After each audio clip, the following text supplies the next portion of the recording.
7:51, Illinois. Is it true? Getting ready for medical marijuana. Sara Gullickson joins us. Sara, you represent dispensarypermits.com. Good morning. Thanks for joining us. Thank you. How are you today? Great. What's the official rule going on in the state of Illinois? So as of January 1st, 2014, obviously, what we're looking at is the government has officially launched the program. And so what that means is they're tasked with coming up with the rules and the regulations for the program by May 1st. So we have about 120 days. And then after May 1st, if I have a doctor's note, I can go in and buy medical marijuana?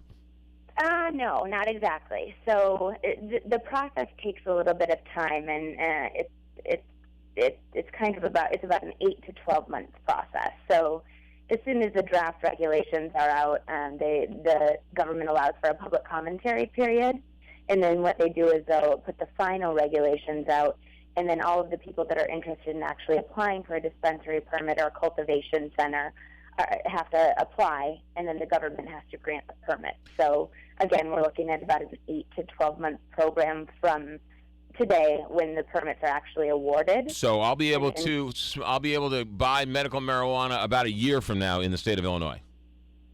Give or take a year. Give or take a year. Obviously, after the permits are awarded, there has to be some sort of setup, and for medical marijuana, it obviously takes a little bit longer to get products since you have to grow it. Sure. You don't have to reinvent the wheel, right? There are a number of states that have medical marijuana. So how similar or different is the Illinois rules going to be? We will see the Illinois rules near Massachusetts, which was just the last process that kind of went through. Our clients are actually waiting to see who won those permits right now. But realistically, there hasn't been a state that has it 100% dialed in. So it's a very new process. It's very niche. And so what the government officials will do is they'll go and consult with other med states. And so Illinois will be the best yet, since they'll learn from the mistakes of, kind of all the other med states. Yeah.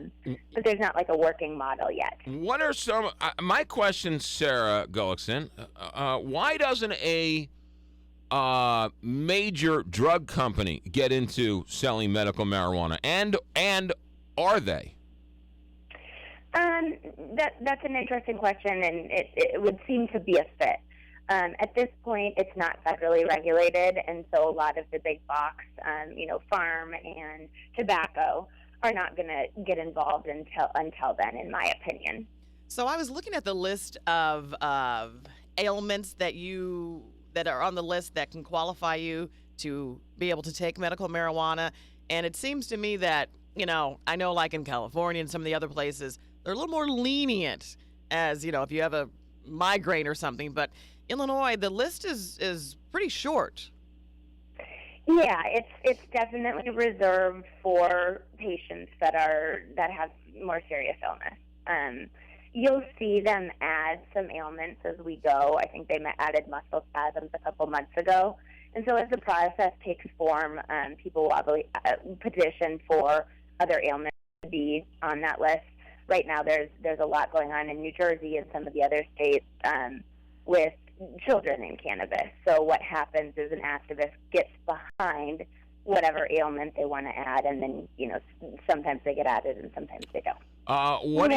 Sara, what do you say to the person who says this is just the first step? The marijuana community wants it to be legal and open for everybody, and this is just the first step towards that ultimate goal, and your ultimate goal is to make marijuana free and open for everyone to buy?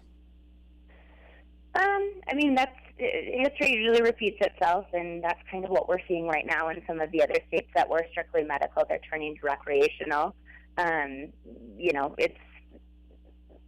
We're just at a point where things will probably go recreational, and things will probably be federally regulated at some point. Once it becomes recreational, like in Colorado, does the medical marijuana infrastructure fall away because I don't need a doctor's note to go to Colorado to get marijuana?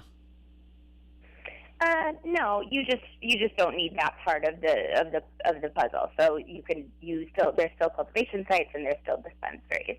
Right. You just don't need the doctor's note. Is this all smoking, or is medical marijuana also like pills or oils and those types of things? Is it just all smoking, or is it everything? The industry is becoming very advanced in the sense that smoking, somebody that's sick smoking seems like kind of a backwards way to medicate, obviously. So we're seeing edibles, we're seeing waxes, oils, pills, sprays, throat strips, you name it. And that's just kind of the way of the industry. And I think Illinois will, obviously follow suit. And, a lot of these cultivation sites will have to have, edible kitchens and produce other things besides just cannabis. And will people be able to cultivate also in their own home? Will they be able to grow it in their home? No. Recreationally, though, in Colorado, you can. Yeah. Sara Gullickson, who is the Illinois representative for DispensaryPermits.com. So to find out more, DispensaryPermits.com. Sara, thanks for joining us this morning. Thank you so much. You got it. You know what I find interesting? You know what I find interesting about this? Yesterday, listening to Carney and Kilcoyne and everybody else talking about Doyle Green Beckham, they're making jokes over people smoking dope, right? And it's funny, ha-ha, Cheech and Chong jokes, right? Munchies. There aren't those jokes when people get pulled over for drinking and driving.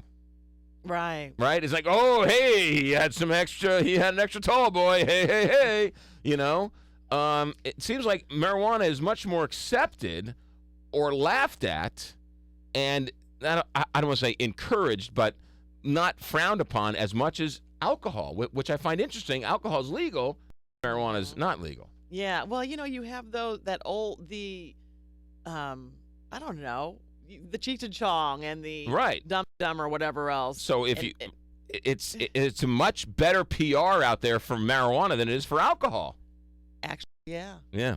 7:58, Tim Weiland in the Big 550 KTRS traffic.